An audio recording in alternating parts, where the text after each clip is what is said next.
Представниците на малцинските партии веќе ги испорачаа ултиматумите. Пописот уште не е објавен, а условен.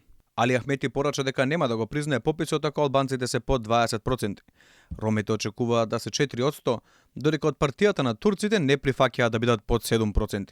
Изјавата на премиерот во Сенка, Артан Груби, дека албанците ќе бидат онолку колку што треба да бидат, покажува спокојство кај албанскиот фактор, но и фрла сомнеш дека партиите ги знаат резултатите пред време. Останува да почекаме до утре. Од Македонска филхармонија, Заводот за статистика да ни соопшти што виделе во македонската демографска рефлексија. Ке се исполнат ли желбите на етничките заедници и дали оние кои лиферуваа со бројки ги знаеа резултатите пред време.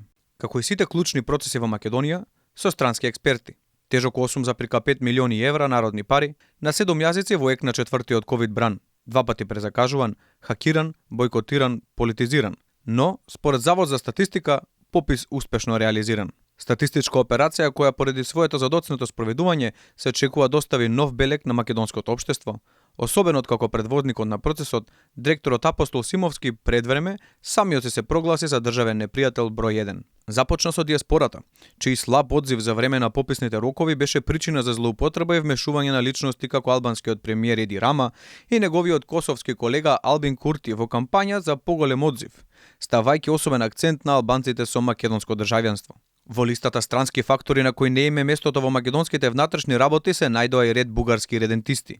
Поранешниот конзул на Бугарија, Иван Анчев, вршеше притисоци преку барањата сите македонци со бугарски пасоши да им се одземе бугарското државјанство ако не се попишат како такви. Манипулациите стигнаа дотаму што продолжениот пипавец на Бугарија во Македонија. Сдруженијето Иван Михајлов од официјална Софија побара за секој македонец кој ќе достави копија од образец дека се попишал како бугарин, да добие бугарско државјанство по скратена постапка.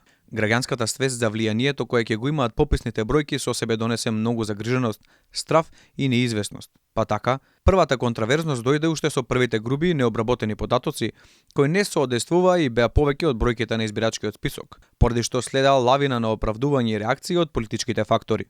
Партијата Левица не ја признава легитимност и веродостојноста на пописот од самиот почеток. Од таму истакнаа дека долгото чекање за објавување на податоците е показател за местење на резултатите. Сомневање изрази министерот за локална самоуправа и председател на ЛДП Горан Милевски, на кој му е нејасно зошто биле потребни 7 месеци за резултати од електронски попис. Додека пак пратеникот и председател на Демократски сојуз Павле Трајанов се сомнева дека директорот на ДЗС Апостол Симовски во својата изјава оти ќе биде прогласен за државен непријател број 1, најавува дека пописот ќе има податоци кои не се вклопуваат во реалната состојба на државата.